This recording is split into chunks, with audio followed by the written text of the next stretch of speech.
बच्चों, हमारा novel portion continue हो रहा था और नॉवल पोर्शन में जैसा कि हमने विलियम शेक्सपियर के संग में इनके नॉवल जूलियस सीजर की यात्रा की।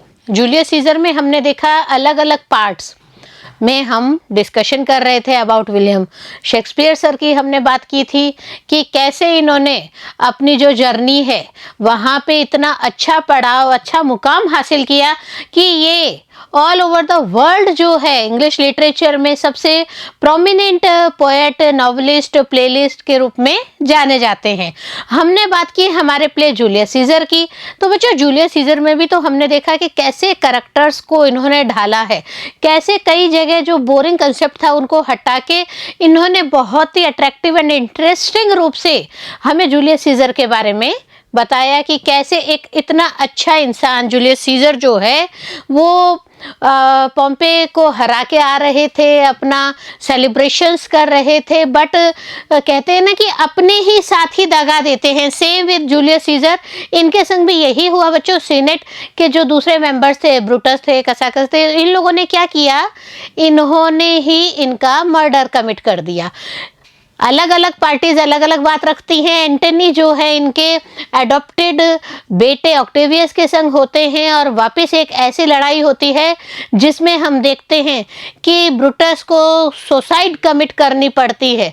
तो कई ऐसी उतार चढ़ाव के बीच में हमने देखा कि जूलियस सीजर वाकई में बहुत ही अच्छे लीडर थे, बहुत ही अच्छे तरह से इन्होंने अपने आप को एस्टेब्लिश किया था, बट अपने दूसरे सीनेट साथियों के धोखे की वजह से इनको जो है मर्डर कर दिया गया। और भी बहुत कुछ आपको याद आ रहा होगा बच्चों। तो उन्हीं को आज हम समाप्त कर रहे हैं और कंटिन्यू कर रहे हैं हमारा पार्ट 7, जिसमें हम कर रहे हैं हमारा question and answer session. Okay, let's start. One by one हम क्वेश्चंस को लेंगे, जहां पे हम डिस्कशन करेंगे कि कैसे क्या क्या परिस्थितियों में क्या हमें लिखना होगा, क्वेश्चन के अनुसार ही हमारा आंसर होना चाहिए, ये हम आपको बार बार बताते हैं। तो यहाँ पे सबसे पहला हम क्वेश्चन अटेम्प्ट कर रहे हैं, डेथ के बारे में क्वेश्चन है। Let's read. Whose death was more honorable, Brutus or Cassius? Explain. Brutus और कैशियस दो किरदार होते हैं जो हमने आपको बताए थे। इनमें से किसकी डेथ को अच्छा ऑनरेबल डेथ माना है, यह बताना है। तो हमने आपको बताया था कि कैशियस जो है उन्होंने इस तरह से जालसाजी की थी कि वो ब्रूटस के दिमाग में ये चीज़ डाल देते हैं कि सीजर जो हैं वो कहीं ना कहीं अच्छे तरीके से नहीं होल्ड कर पाएंगे। और ब्रूटस को भी लगता है कि कहीं एक प्राउड, एक ईगो उनके अंदर आ जाएगा, और क्योंकि वो बार बार जीत रहे थे। लेकिन यहाँ पे ब्रूटस और कैशियस जो मिलके हम देखते हैं कि इन्होंने क्या किया था, मर्डर कर दिया था जूलियस सीजर का। लेकिन हम यहाँ पे एक चीज और देखते हैं कि उसके बाद में जब एंटनी ऑक्टेवियस के संग में इनकी लड़ाई चल रही थी तो इन्होंने क्या किया, इनकी डेथ कैसे हुई, उसी को हमें यहाँ पे लिखना है। नाइदर ब्रूटस नॉर कैशियस, ना ही ब्रूटस और ना ही कैशियस की जो डेथ है वॉज ऑनरेबल, दोनों ही सम्मानजनक मौत नहीं मरे थे, because they were both committed suicide, क्योंकि दोनों को आत्महत्या करनी पड़ी थी, उन्होंने सुसाइड कमिट किया था। None of them fought bravely against their enemies। और सबसे बड़ी खासियत क्या है कि इन दोनों ने इतना नकारात्मक रूप से अपना लड़ाई में अपना दिखाया सीजन की, दोनों ब्रेवली बिल्कुल भी अपने दुश्मनों से नहीं लड़ पाए और कहीं ना कहीं इनको अपनी हार दिख रही थी। इसीलिए पहले कैशियस ने अपने सर्वेंट को कहा कि मुझे सुसाइड कमिट करने में हेल्प कीजिए, देन आफ्टर ब्रूटस ने भी सुसाइड कमिट कर लिया था। तो हम क्या लिखेंगे बच्चों कि दोनों की ही डेथ ऑनरेबल डेथ नहीं है। Next question here, why does Brutus want Antony to speak at Caesar's funeral? Caesar का फ्यूनरल सेरेमनी चल रहा होता है, वहां पे ब्रूटस कहते हैं एंटनी को कि एंटनी आप भी इनके फ्यूनरल पे कुछ बोलिए। तो ऐसा कहने के पीछे ब्रूटस का क्या मकसद था, ये क्वेश्चन है, और इसी का आंसर हमें लिखते हुए वही शब्द लिखने हैं जो हम प्ले में रीड आउट कर रहे थे बच्चों। Brutus wants Antony to speak at Caesar's funeral because he realizes that he will discuss about the virtues of Caesar and will not encourage the people of Rome to be against them. हम देखते हैं कि यहाँ पे Brutus की जो mentality थी Antony को, कि एंटनी आए और वो सीजर के फ्यूनरल पे बोले, तो इसका सबसे बड़ा रीज़न यही था क्योंकि वह ऐसा महसूस करते थे कि वो जो है उनकी वर्च्यूज़ के बारे में, सीजर की वर्च्यूज़ के बारे में डिस्कशन करेंगे और जो पीपल, रोम के पीपल हैं, उनको इस हिसाब से एनकरेज करेंगे कि कहीं पे भी रोम की जो जनता है वो ब्रूटस और उनके साथियों के अगेंस्ट में ना आ जाए। तो बच्चों, ये जो एक प्लानिंग होती है इसमें ब्रूटस सक्सेस नहीं होते हैं क्योंकि एंटनी ने समथिंग सीक्वेंस ही चेंज कर दिया था। आपको याद आ रहा होगा बच्चों। Next question here, explain the significance of et tu Brute. आपने देखा होगा विलियम शेक्सपियर जो हैं वो ज़्यादातर क्या करते हैं, वो कोलोक्वियल लैंग्वेज यूज़ करते हैं और यहाँ पे इस प्ले में भी उन्होंने कई ऐसे वर्ड्स यूज़ किए हैं जो कोलोक्वियल लैंग्वेज की भाषा में आते हैं। हम जब सीजर की बात करते हैं बच्चों, तो हम क्या देखते हैं कि यहाँ पे इट टू ब्रूट लिखा गया, तो इसको कहने वाला कौन है, इसके पीछे क्या उद्देश्य था उनका, और ये शब्द किसके लिए कहे गए हैं, इन सब को हम यहाँ पे इंक्लूड करके अपने आंसर को डेवलप करेंगे। See this, at the moment of death, it to brute are the last words which are uttered by Caesar. किसके द्वारा कहे गए बच्चों? जब सीजर का मर्डर कर दिया गया था तो सीजर जो हैं उनके मुंह से लास्ट वर्ड यही निकला था, इट टू ब्रूट। तो हम देखते हैं कि इट टू ब्रूट जो है वो इनके लास्ट जो सांस लेते वक्त इनके द्वारा बोले गए थे वो वर्ड है। और हम देखते हैं इसमें the last breath of him in which nothing seems obvious but Caesar realises to blame Brutus just because of his inconsistency. यहाँ पे हम देखते हैं कि मर्डर हो गया है, जूलियस सीजर एकदम लास्ट वर्डिंग्स बोलते हैं इट टू ब्रूट, और इसके पीछे एक ही मकसद होता है कि वो बताना चाहते हैं कि ये जितना भी माहौल बना है, ये मुझे मर्डर किया गया है, यह किसने किया है, इसमें ब्रूटस भी शामिल है। वो ब्रूटस को यहाँ पे ब्लेम कर रहे हैं बच्चों। तो ये जो सीक्वेंस है इसको हमें आंसर में ज़रूर लिखना होगा। एक और सीजर के ऊपर क्वेश्चन बनता है बच्चों।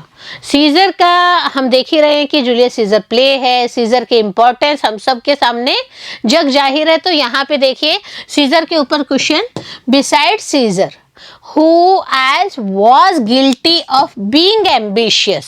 सीजर का तो था ही था, सीजर के अलावा ऐसा और कौन व्यक्ति था जो बहुत ही एम्बिशियस होने की वजह से गिल्टी फील कर रहे थे ना। हमने आपको बताया था, एक एक करेक्टर वाइज समरी में भी हमने आपको बताया था इस चीज के बारे में। तो और क्या क्या इंक्लूड होगा आंसर में, let's see here and read. Okay, Besides Caesar, Brutus was guilty of being ambitious। हम देखते हैं कि सीजर तो कहीं ना कहीं एम्बिशियस थे ही थे, इनके अलावा ब्रूटस जो है वो भी एम्बिशियस थे, बट उनको गिल्टी फील हो रही थी। अपना जो अलग तरह का इनका एम्बिशियस था उसकी वजह से इन्हें गिल्टी फील हो रही थी, because he feared that Caesar's infinite power would destroy the Roman Republic, so he knitted plot against Caesar together with Cassius। हम देखते हैं कि कहीं ना कहीं जो एम्बिशियसनेस है वो ब्रूटस को खराब करती है। ब्रूटस को एक डर था कि सीजर जो है उसमें इतना इनफाइनाइट पावर आ जाएगी कि वो पूरे रोम के पब्लिक पे और पूरे रोम पर डिस्ट्रॉय करने की हिम्मत रखेगा, वो पूरे रोमन रिपब्लिक को डिस्ट्रॉय कर देगा। और इसी वजह से उन्होंने क्या किया, उन्होंने एक ऐसा प्लॉट बनाया, एक ऐसा प्लानिंग की, जिसमें हम क्या देखते हैं कि सीजर के विरुद्ध प्लानिंग थी और ब्रूटस की हेल्प यहाँ पे की थी कैशियस ने। तो कैशियस और ब्रूटस दोनों की हेल्प की वजह से, या दोनों के हम कह सकते हैं कि साजिश की वजह से, जूलियस सीजर जो है वह मर्डर कर दिए गए। तो यहाँ पे हमें ये जो प्लानिंग चल रही है ब्रूटस की, वो गिल्टी कर रहे हैं, लेकिन उनका गिल्टी, एम्बिशियस गिल्टी का रीजन अलग था।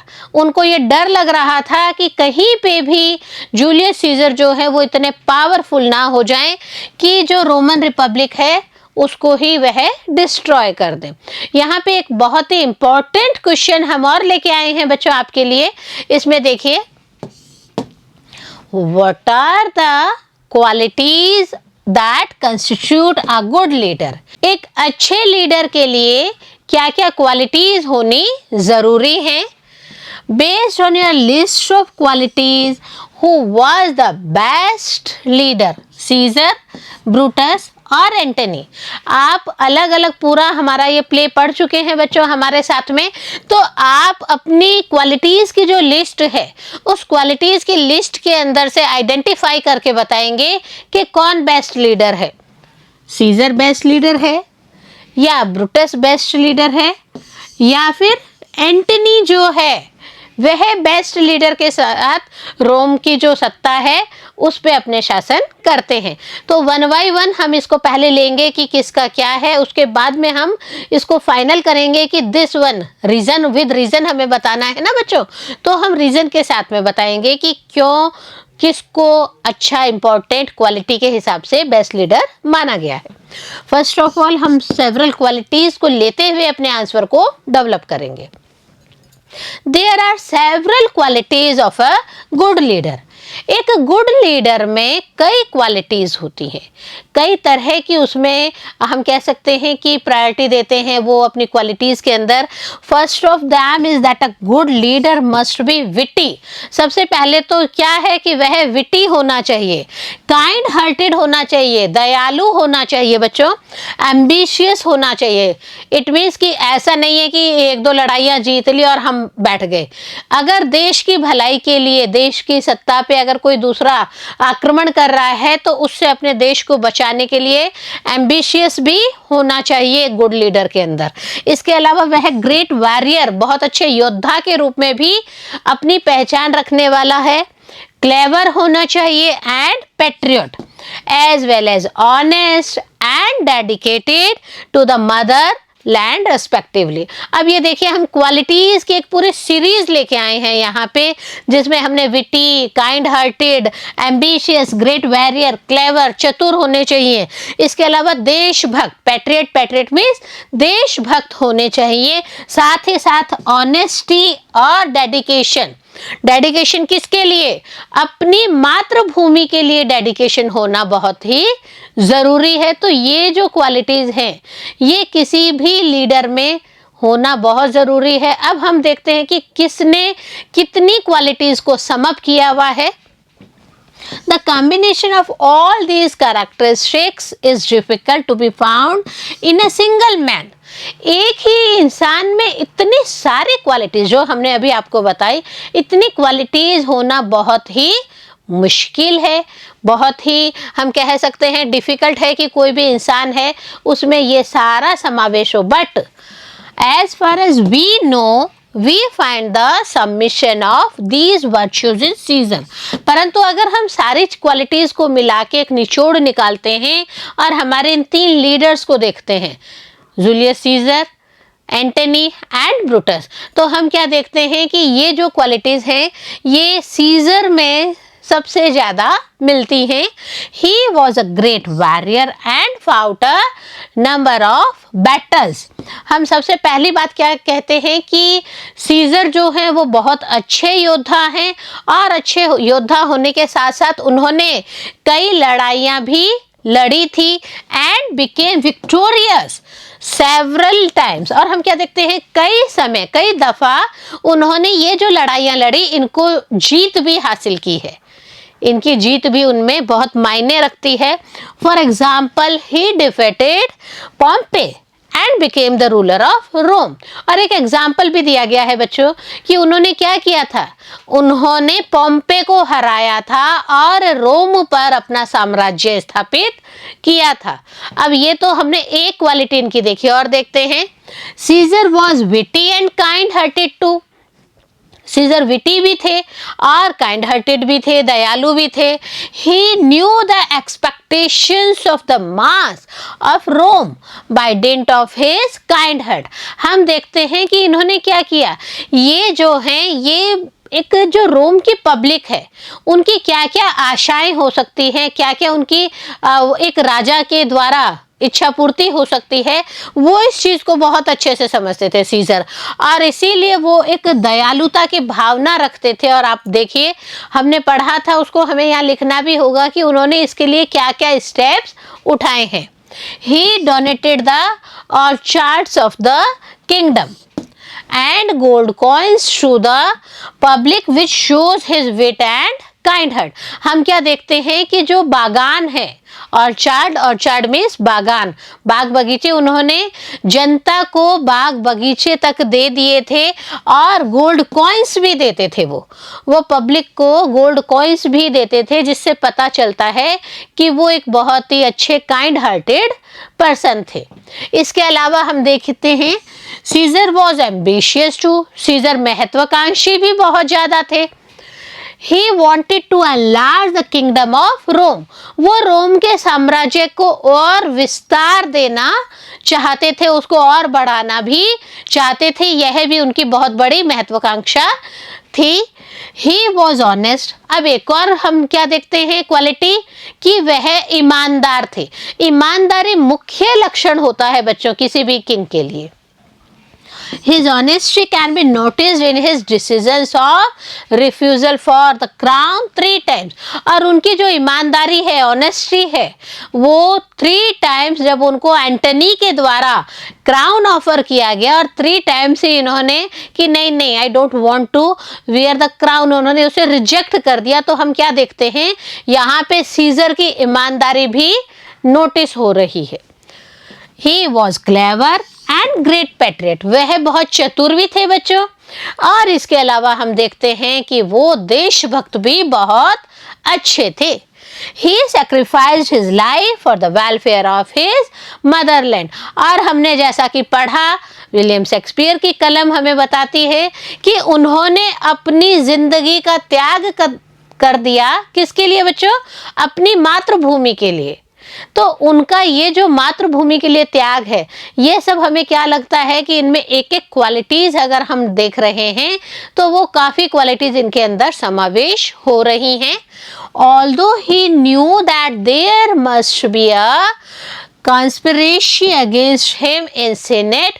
हम क्या देखते हैं कि कहीं ना कहीं जूलियस सीजर को भी इस बात का एहसास था कि जो बराबर के सीनेट के दूसरे सदस्य हैं वो इसे कहीं ना कहीं कंस्पिरेसी रख रहे हैं। And he believed in the nightmare of Calpurnia. और एक और बात है, इनकी जो पत्नी है कलपूर्णिया, हमने आपको बताया था इनकी पत्नी का नाम क्या है बच्चों? इनकी पत्नी का नाम है कलपूर्णिया। तो कलपूर्णिया को इनके जो इड्स ऑफ मार्च के फंक्शन से पहले एक नाइटमेयर, एक स्वप्न आया था जो कि बहुत ही गलत था, बहुत बुरा था, नेगेटिव था। तो ये भी मानते थे कि ठीक है कलपूर्णिया को एक सपना आया है। And the prediction of the soothsayer, इसके अलावा जो सूटसायर है उन्होंने भी प्रेडिक्शन किया था। प्रेडिक्शन इट मीन्स पूर्वानुमान दिया था। उन्होंने भी एक तरह से घोषणा की थी कि कहीं कुछ अनहोनी होने वाली है। Yet he went to attend the meeting of the Senate। अब इतनी परिस्थितियां हो गई, कलपूर्णिया ने कह दिया, सूटसायर ने कह दिया, बट इतनी परिस्थितियों के बाद में भी हम क्या देखते हैं बच्चों कि वो जो हैं वो सीनेट में जाके बैठे थे। It shows his dedication to the motherland. और इससे हमें यह एहसास होता है कि उन्होंने अपनी मातृभूमि के लिए पूर्ण देशभक्ति दिखाई है, पूर्ण त्याग दिखाया है कि मेरे लिए मातृभूमि पहले है। सीक्वेंस हो रहे हैं, मिसेस को नाइटमेयर आ रहे हैं, सूटसायर जो है वो प्रेडिक्ट कर रहे हैं, बावजूद इसके ये सीनेट में गए थे। It shows his dedication. In this way, we can call Caesar a true patriot. और इस हिसाब से ये एक लाइन हमें बताती है कि इस हिसाब से जो सीजर हैं वो एक देशभक्त, सच्चे देशभक्त हैं। Who sacrificed himself for the motherland, जिन्होंने अपनी मातृभूमि के लिए अपना सर्वस्व अर्पण कर दिया था। So we can say that Caesar was the best leader. और इसीलिए हम कह सकते हैं बच्चों कि जो सीजर हैं वो सबसे बेस्ट लीडर, इन तीन का अगर हम करें तो इनमें से सबसे बेस्ट लीडर के रूप में हम जूलियस सीजर का ही नाम लेंगे। बहुत ही इंपॉर्टेंट क्वेश्चन है, करेक्टर को एक एक चीज को हमने डेवलप करके इसको आपके सामने रखा है, तो ये इंपॉर्टेंसी बहुत जरूरी है। आप इसको लाइन बाय लाइन याद करेंगे तो आपके लिए बहुत इंपॉर्टेंट यहाँ पे ये क्वेश्चन तैयार हो रहा है। Next question we are taking here, do you think Brutus was an honourable man? हमने ब्रूटस की आपको बताई थी कहानी कि ब्रूटस स्टार्टिंग में जूलियस सीजर के बहुत अच्छे फ्रेंड होते हैं, बहुत अच्छे सीनेट मेंबर भी होते हैं और कहीं ना कहीं सीजर इनके ऊपर बहुत ज़्यादा फेथ भी करते हैं। बट कैसिकस के संग में रह के इन्होंने क्या किया बच्चों, इन्होंने एक जालसाजी बुनी और उस जालसाजी के तहत कहीं न कहीं जो लीडर हैं जूलियस सीजर हैं उनका मर्डर कर दिया जाता है। तो ये सीक्वेंस था। तो हम बता सकते हैं क्या, हम कह सकते हैं कि ब्रूटस जो है वो ऑनरेबल मैन है या नहीं है, ये हम आपको क्लियर कर चुके हैं। अब आपको लाइन वाइज लिखना है इसके बारे में कि ब्रूटस बिल्कुल भी ऑनरेबल मैन नहीं है। See this one. Brutus was not an honorable man. Brutus बिल्कुल भी honorable person नहीं थे, because he deceived his bosom friend Caesar. क्योंकि इन्होंने अपने जो दोस्त है उसको बहुत बड़ा धोखा दिया था। Deceived means धोखा देना। He knew very well that Caesar believed Brutus. वो बहुत अच्छे से, ब्रूटस बहुत अच्छे से जानते थे कि जो सीजर हैं वो मेरे ऊपर बहुत ज़्यादा विश्वास करते हैं। हमने आपको बताया कि बेस्ट फ्रेंड, तो बेस्ट फ्रेंड थे ये, तो इनको ब्रूटस को भी खूब अच्छे से पता था कि मेरे ऊपर सीजर का बहुत ज़्यादा विश्वास है। Yet Brutus knitted plot against Caesar with Cassius and killed him without watching the indication of liberty and freedom by Caesar in his will. तो हम क्या देखते हैं बच्चों कि यहाँ पे जब हम बात करते हैं ब्रूटस की, तो हम देखते हैं कि कहीं ना कहीं जो ब्रूटस है उन्होंने कैसियस के संग मिलकर एक ऐसे प्लॉट की रचना की सीजर के विरुद्ध और सीजर को मार दिया। यह इंडिकेशन भी उन्होंने बिल्कुल भी ऑब्जर्व करने की चेष्टा नहीं की कि इसके जो सीक्वेंसेस हैं आज़ादी छीन जाएगी, उनकी जो स्वतंत्रता है उस पे आंच आएगी। तो इन सब के बावजूद जो सीजर ने उनको बहुत ज़्यादा आज़ादी, बहुत ज़्यादा स्वतंत्रता दे रखी थी, वो सब छीन जाएगी, ये कैशियस की बातों में शामिल होकर सीजर का मर्डर कर देते हैं। In his will which was not studied by Brutus, उन्होंने एक विल भी लिखी थी जिसको कि ब्रूटस ने बिल्कुल भी पढ़ा भी नहीं था बच्चों। Before knitting the plot of the traitor on Caesar after becoming the emperor of Rome, हम क्या देखते हैं कि ब्रूटस के द्वारा बिल्कुल भी जो विल है उसको नहीं रीड आउट किया गया और उन्होंने एक नीटिंग करी। नीटिंग इट मीन्स प्लॉट की रचना करी, एक ऐसा जालसाजी का ताना बाना बुना जिसमें हम देखते हैं कि वो सीजर की मर्डर कर देते हैं। उसके बाद में ठीक है उनको एक लगता है एम्परर ऑफ रोम कहीं मैं ही तो नहीं बन जाऊंगा। तो यहाँ पे इनका ये जो सीक्वेंस है वो कहीं ना कहीं ऑनरेबल पर्सन की तो श्रेणी में बिल्कुल भी नहीं आ रहा है। Caesar donated gold coins and gardens to the public and refused for the crown 3 times which was offered by Antony. हम क्या देखते हैं बच्चों के सीजर जो हैं वो जनता की भलाई के काम कर रहे होते हैं। सीजर ने जनता को गोल्ड कॉइन्स भेंट किए। सीजर ने जो गार्डन्स हैं, बाग बगीचे हैं और चार्ट्स हैं, उनको पब्लिक को डोनेट कर दिया। इसके अलावा एंटनी ने उनको 3 टाइम्स क्राउन ऑफर किया था, लेकिन हम क्या देखते हैं, सीजर ने 3 टाइम उस क्राउन को रिजेक्ट कर दिया कि no I don't want to wear the crown. वो रिफ्यूज कर जाते हैं इस चीज को। हम देखते हैं ब्रूटस का। Brutus ignored his honesty of friendship and trust and killed scissor.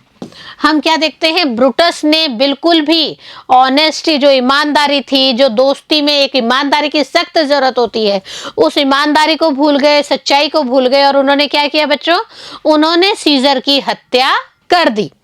Who believed Brutus more than himself। और सीजर की अगर हम बात करते हैं बच्चों, तो हम क्या देखते हैं, सीजर जो हैं वो अपने से भी ज्यादा विश्वास ब्रूटस पे करते थे।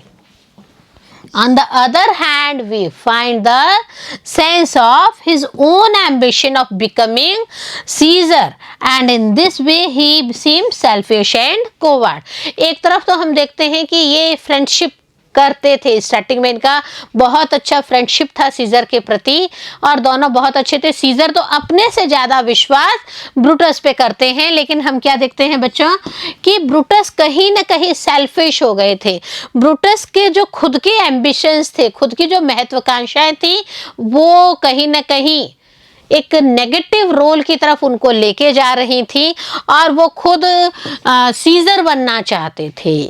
और हम क्या देखते हैं, इस तरीके से ब्रूटस जो है वो बहुत ही सेल्फिश है और कोवार्ड है। हम इस तरीके से कह सकते हैं बच्चों कि यह जो सेल्फिशनेस है, यह जो कोवार्डनेस है, यह कहीं ना कहीं ब्रूटस को ऑनरेबल पर्सन की श्रेणी में बिल्कुल भी नहीं रख रही है। बच्चों इसको कंटिन्यू करते हैं तो हम एक चीज और देखते हैं। At last he could not gather courage to fight against Antony in the battlefield. हम देखते हैं बच्चों कि जूलियस सीजर की डेथ हो जाती है और कहीं ना कहीं कैसिकस और ब्रूटस जो है वो एक साइड होते हैं, जबकि एंटनी, ऑक्टेवियस ये दूसरी साइड होते हैं। तो यहाँ पे जब इनकी लड़ाई हो रही होती है तो कहीं पे भी हम क्या देखते हैं, एंटनी के विरुद्ध वो अपनी करेज, अपनी बहादुरी को नहीं दिखा पा रहे थे। और इस तरह से जो लड़ाई होती है, बैटलफील्ड इट मींस युद्ध का स्थान, और वहाँ पे इन्होंने क्या किया, एंड ही कमिटेड सुसाइड। बच्चों हम क्या देखते हैं कि इनकी जो पत्नी है पोर्शिया, उन्होंने भी सुसाइड कमिट कर लिया था और ब्रूटस से पहले कैसिकस जो है उन्होंने भी सुसाइड कमिट कर लिया था। और हमारा ये जो किरदार है ब्रूटस जो है, इन्होंने भी बैटलफील्ड में बिल्कुल भी करेज नहीं दिखाया। उनको भी पता चल गया कि मैं हार रहा हूं, तो on that time he also committed suicide. So it is clear that he was not a true patriot। एकदम क्लियर हो गया है कि वो बिल्कुल भी सच्चे देशभक्त नहीं थे। And dedicated to his motherland, और अपनी मातृभूमि के लिए तो बिल्कुल भी डेडिकेटेड नहीं थे। उनको मातृभूमि के लिए कहीं ऐसा एक पॉजिटिव सपोर्टर के रूप में नहीं शो किया गया है। He could not take himself decisions and adopted the suggestions of Cassius। हम क्या देखते हैं कि कैशियस ने जो कह दिया उसी को ही ब्रूटस मान लेते हैं। वो अपनी तरह से सेल्फ डिसीजन लेने में बिल्कुल भी माहिर नहीं होते हैं और दूसरे की बातों के ऊपर ही हाँ में हाँ मिलाने वाले, ना में ना मिलाने वाले पर्सन होते हैं। He was not a man of determination। एक फर्म डिसीजन लेना, एक फर्म डिटरमाइन होके रहना, ऐसा ब्रूटस की लाइन में कहीं पे भी शो नहीं था। तो यहाँ पे हमने ब्रूटस का एक और किरदार देखा, एक और बात हमने देखी। इसके अलावा हम क्या देखते हैं, पॉलिटिशियन के रूप में अगर हम ब्रूटस की बात करते हैं, आपके बच्चों लॉन्ग क्वेश्चंस आते हैं तो लॉन्ग क्वेश्चंस में इनको इंक्लूड जरूर करना है, क्योंकि हमारे पास में मेन कैरेक्टर्स के रूप में ये 3 कैरेक्टर इसमें प्ले में आ रहे हैं। तो he was not a good politician. Brutus जो हैं वो अच्छे राजनीतिज्ञ भी नहीं होते हैं, because he allowed Antony to speak at the funeral of Caesar. एक रीज़न बताया जाता है कि वो अच्छे राजनीतिक क्यों नहीं हैं, क्योंकि वो जो हैं वो जूलियस सीजर के फ्यूनरल सेरेमनी के टाइम में एंटनी को इनवाइट करते हैं कि Antony come and speak to the public. It was his great mistake which became the cause of his misfortune। और जब एंटनी जो है पब्लिकली एड्रेस कर रहा होता है तो वहाँ पे हम देखते हैं कि कहीं डिफरेंट जो व्यूज़ हैं वह पब्लिक के सामने पहुँच जाते हैं और यहीं से शुरुआत होती है ब्रूटस के मिसफॉर्च्यून की। हम देखते हैं ब्रूटस जो है उनका दुर्भाग्य यहीं से शुरू हो गया था। Otherwise, he could convince the public of Rome and mold them in his favor after proving Caesar a traitor। इसके अलावा अगर वो एंटनी को नहीं बुलाते बच्चों, तो वो एक काम कर सकते थे। वो क्या करते? वो पब्लिक को अपने हिसाब से कन्विंस करते, रोम की पब्लिक को अपने हिसाब से बातों को रखते और इस हिसाब से मोल्ड करते, इस हिसाब से उनके विचारों को बदलते कि जो पब्लिक है वो उनकी फेवर में आके खड़ी हो जाती और जो सीजर है उसको प्रूव कर दिया जाता कि सीजर जो है वो रोम की भलाई में काम नहीं कर रहे थे। In this way we can say that Brutus was not an honorable person। और इस तरीके से जब एंटनी को उन्होंने खड़ा कर दिया तो हम क्या देखते हैं? पॉलिटिशियन तो नहीं है गुड, और भी इनकी जो डिसक्वालिटीज हैं उन सब को देखते हुए एक ही निष्कर्ष निकलता है बच्चों कि कहीं ना कहीं जो ब्रूटस है वो बिल्कुल भी ऑनरेबल पर्सन की लाइफ में नहीं आते हैं। उनको हम कैटेगराइज करते हैं तो कहीं पे भी वो ऑनरेबल शो नहीं हो रहे हैं, not for Julius Caesar, not for Rome and not for the public of Rome. तो यहाँ पे ब्रूटस का जो नेगेटिव पार्ट है उसको विलियम शेक्सपियर सर ने बहुत ही अच्छे से रखा है, बहुत ही अच्छे से ब्रूटस का जो है नेगेटिव पोर्शन वो हम सबके सामने लिखा है। एक और बात है बच्चों, यहाँ पे सेंट्रलाइज्ड आइडिया को हमें ज़रूर याद करना चाहिए, तो वही यहाँ पे इस क्वेश्चन में इंक्लूड हो रहा है। Comment over the central idea of the play. इस प्ले की जो मेन थीम है, मेन सेंट्रल आइडिया क्या है, इसके ऊपर ही हमें यहाँ पे कमेंट करना है। On behalf of the play, the writer discusses about the human values in society। अब देखिए, एक तरफ तो हम कह रहे हैं विलियम शेक्सपियर जो हैं वो कहीं ना कहीं Julius Caesar, Antony, Brutus, Portia, Calpurnia, इन सबको कैरेक्टर्स को लेके एक प्ले लिख रहे हैं जिसमें हम देखते हैं कि वहाँ पे बैटल्स भी हो रही हैं, वहाँ पे एक दूसरे को धोखा भी दिया जा रहा है, मर्डर्स भी हो रहे हैं। लेकिन इन सब को लिखने के पीछे जो मेन मोटो था वो विलियम शेक्सपियर का यही था कि वो जो सोसाइटी में ह्यूमन वैल्यूज है, उन ह्यूमन वैल्यूज का जो हम कह सकते हैं कि डिमोरलाइजेशन हो रहा है, उसके ऊपर भी इन्होंने अपनी बात को बहुत ही सटीक तरीके से रखा है। He says that human values are considered inferior in comparison to wealth and property। और यहाँ पे विलियम शेक्सपियर सर ने बहुत ही अच्छे से हमें यह समझाया है कि आप अगर पूंजी को देखते हो, धन को देखते हो, आप अगर संपत्ति को देखते हो, तो धन और संपत्ति जो है वह ऊंचे उठ गए हैं, उनकी वैल्यू ज़्यादा हो गई है, बशर्ते कि ह्यूमन वैल्यूज़, ह्यूमन की जो वैल्यूज़ है वह कमतर हो गई है। ह्यूमन अपने आप को इन्फीरियर इट मीन्स कम आंकने लग गए हैं, उनको अपने बजाय धनवान चीज़ें, प्रॉपर्टी, वो ज़्यादा प्यारे लगने लग गई हैं। He means to say that man have become materialistic and do not give importance to man। और विलियम शेक्सपियर लिखते भी हैं कि जो ह्यूमन बीइंग्स हैं वो मटेरियलिस्टिक, इट मीन्स बाकी चीज़ों को, अमूर्त चीज़ों को ज़्यादा इम्पोर्टेंस दे रहे हैं बजाय कि वो एक पर्सन को ज़्यादा इम्पोर्टेंस दे।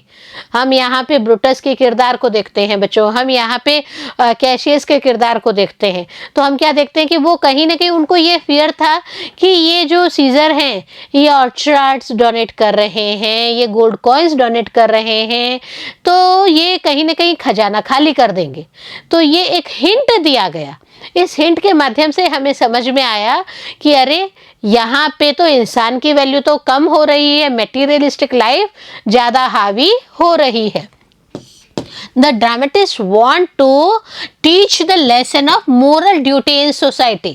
और ये जो ड्रामेटिस्ट है विलियम शेक्सपियर जो हैं, ये पूरे सोसाइटी को एक संदेश देना चाहते थे। संदेश क्या है? अपनी मोरल ड्यूटीज का जरूर ध्यान रखिए। And advises us never to be too ambitious because the ambition of man make them dishonest and cruel as well as selfish. हम क्या देखते हैं बच्चों, यहाँ पे ये जो ड्रामा, ये जो प्ले लिखा गया, इसके पीछे मेन मोटो था सोसाइटी को अवेयर करना, ह्यूमन बीइंग्स को अवेयर करना।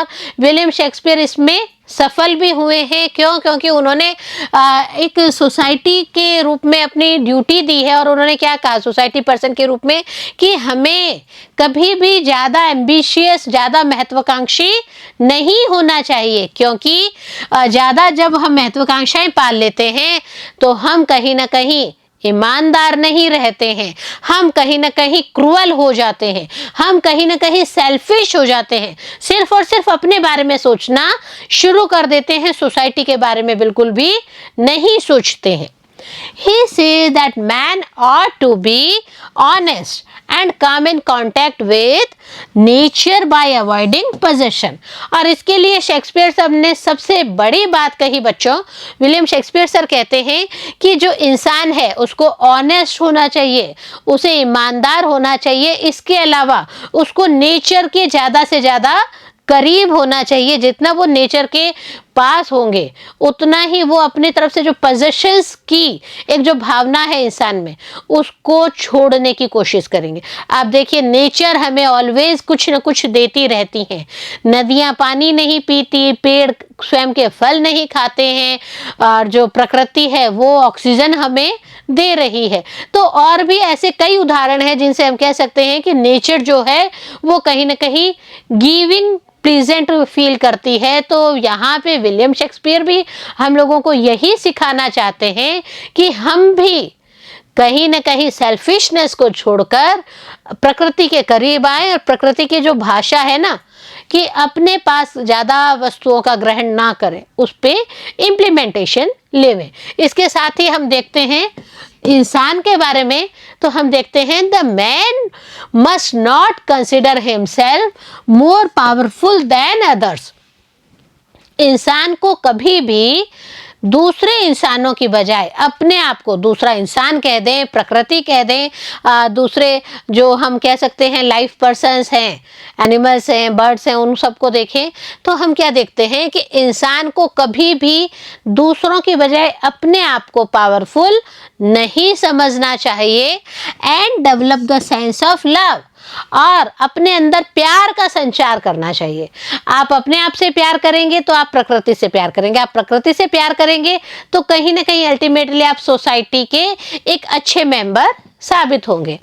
And brotherhood besides ruling over others, इसके अलावा भाईचारे की भावना होनी चाहिए। भाईचारे की भावना सिखाती है कि आपको दूसरे पे शासन नहीं करना है, आपको अपनी बातों को थोपना नहीं है दूसरे के ऊपर, आपको तो एक इतना अच्छे से सोसाइटी में रहना है कि सब जने मिलके एक बहुत ही पूर्णता का एहसास करवाएं। Because such mentality destroys the entire value of human being. क्योंकि हम क्या देखते हैं कि जो ह्यूमन बीइंग्स की जो वैल्यूज होती हैं वो कहीं ना कहीं डिस्ट्रॉय हो जाती हैं, फिनिश हो जाती हैं जब इंसान सेल्फिश हो जाता है। And it becomes the cause of unavoidable war, and the man becomes the cause of destruction of men। अगर हम ये सब चीजें नहीं अपनाएंगे बच्चों तो क्या होगा, इंसान जो है वो कहीं ना कहीं ऐसे लड़ाइयों को शुरू कर देता है, ऐसे युद्ध होते हैं जिनको बिल्कुल भी रोका नहीं जाता है। इसके साथ ही जो इंसान है वह ही दूसरे इंसान को बर्बाद करने में अपनी अहम भूमिका निभाता है। तो ये जो सीक्वेंस हुआ है, इस सीक्वेंस से हम यही समझ सकते हैं कि विलियम शेक्सपियर सर ने सोसाइटी के लिए, पर्सन्स के लिए, ह्यूमन बींग्स के लिए बहुत ही अच्छा अपने इस ड्रामा के माध्यम से हमें संदेश दिया है। One more question here, Julius Caesar is a historical play, discuss. Julius Caesar एक ऐतिहासिक नाटक है, इसको हमें डिस्कस करके बताना है कि कैसे इसको विलियम शेक्सपियर सर ने ऐतिहासिक नाटक कहा है, और हम सब इसको एग्जामिन करके भी इसको एक हिस्टोरिकल प्ले की भाषा में मानते हैं। Julius Caesar is a historical play, हम मानते हैं कि जूलियस सीजर जो है वो बहुत ही ऐतिहासिक प्ले है। In a historical play the principal events and most of the characters are historical. हम देखते हैं कि जो ज़्यादातर जो ऐतिहासिक नाटक होते हैं उनमें जो कैरेक्टर्स होते हैं, किरदार होते हैं, वो हिस्टोरिकल्स ही होते हैं।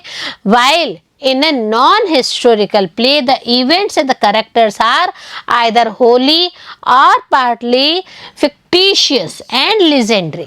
यहाँ पे तो हम क्या देखते हैं कि जो कैरेक्टर्स हैं वो बिल्कुल सही किरदार हैं, जबकि अगर हम बात करें नॉन हिस्टोरिकल, ऐतिहासिक नहीं होने के जैसे नाटक हैं, तो उनमें हम क्या देखते हैं, जो घटनाएं हो रही हैं, जो कैरेक्टर्स, किरदार वहाँ पे लिए गए हैं, वो भले ही पूरे के पूरे या फिर आधे अधूरे हम कह सकते हैं कि फिक्टिशियस होते हैं। फिक्टिशियस मीन्स काल्पनिक होते हैं, और उनका घटनाओं से कहीं पे भी कोई भी नाता नहीं होता है, वो उनसे दूरियां बना के रखते हैं, वो उनसे काफ़ी दूर होते हैं।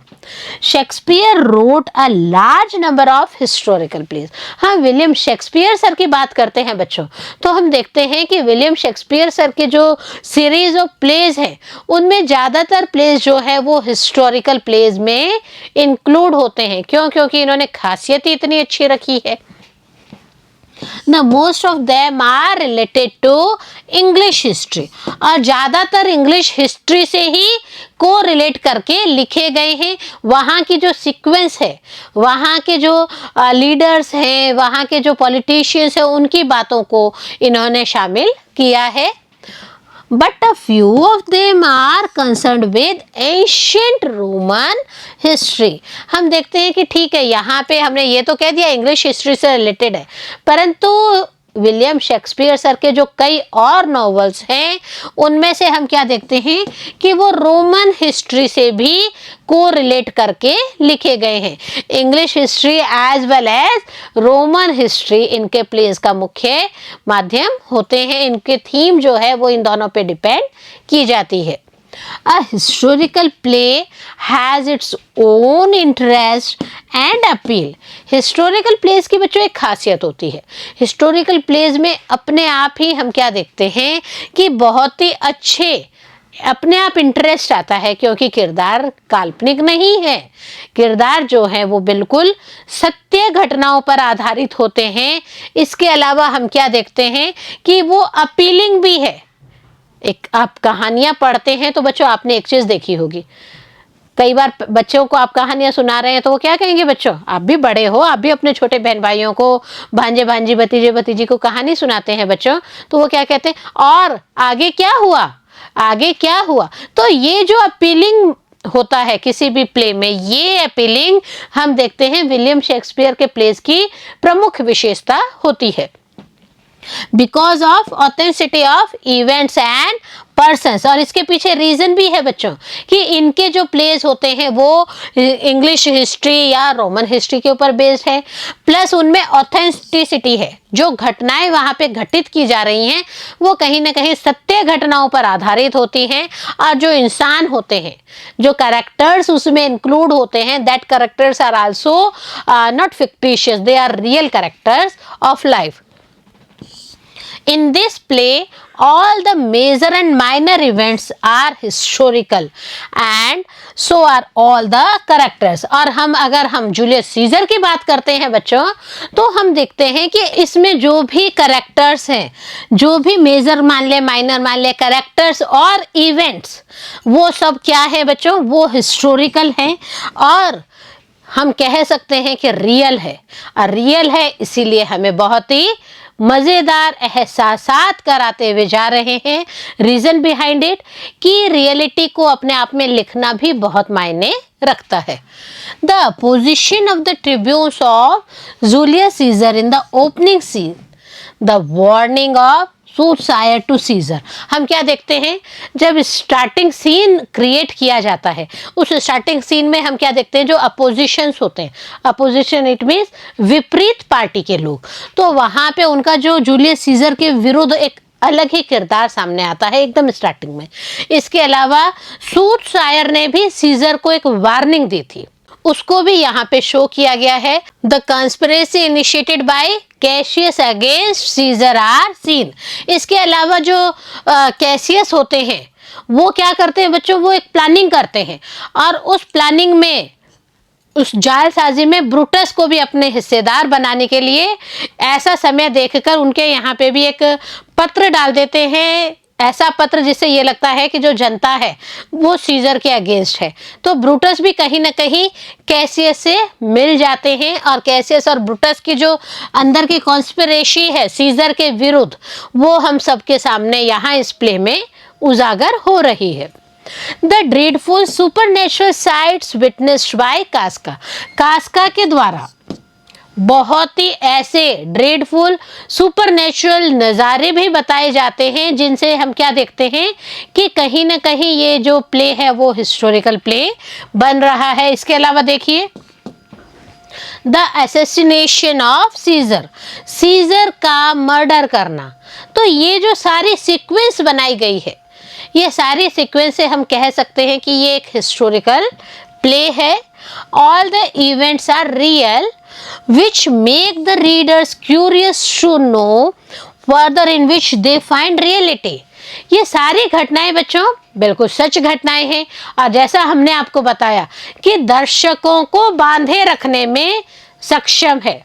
It's okay. तो यहाँ पे हम क्या देखते हैं, रीडर्स जो है वो any time they are curious, अब क्या होगा, अब इस प्ले में आगे क्या होने वाला है। तो ये जो क्यूरियोसिटी होती है रीडर्स की, इसको बनाने में कहीं ना कहीं विलियम शेक्सपियर सर बिल्कुल सफल हुए हैं। और हम देखते हैं कि इस प्ले में कहीं ना कहीं रीडर्स जो है वो भटक नहीं रहे हैं, उनको पूरी तरह से रियलिटी बताई गई है, रियलिटी के वो काफ़ी करीब होते हैं। तो ये तो था बच्चों अपने क्वेश्चन आंसर सीरीज। यहाँ पे हमने कैसे अलग अलग किरदारों को देखा बच्चों, यहाँ पे एंटनी का भी किरदार देखा हमने, ब्रूटस का भी देखा हमने, कहीं ना कहीं जूलियस सीजर का भी किरदार देखा। कुछ एक अंश में हम देखते हैं कि कैसे एक इम्पॉर्टेंट जो प्ले है उसमें विलियम शेक्सपियर सर की जो भूमिका है उसके बारे में भी हमने देखा। हिस्टोरिकल प्ले में जो विलियम शेक्सपियर सर की खासियत है कि दर्शकों को बांधे रखना, ऑडियंस की क्यूरियोसिटी को बनाए रखना, यह भी मेन थीम थी जो कि बहुत अच्छे से शेक्सपियर सर ने कंप्लीट की है। तो बच्चों ये हमारा क्वेश्चन आंसर पार्ट है, हम इसका एक और पार्ट लेके आएंगे, लेकिन तब तक आपकी ड्यूटी स्टार्ट है बच्चों, आप इसे रीड आउट करेंगे और लर्निंग प्रोसेस में ज़रूर रखेंगे। मिलते हैं अगले भाग में, तब तक के लिए नमस्कार।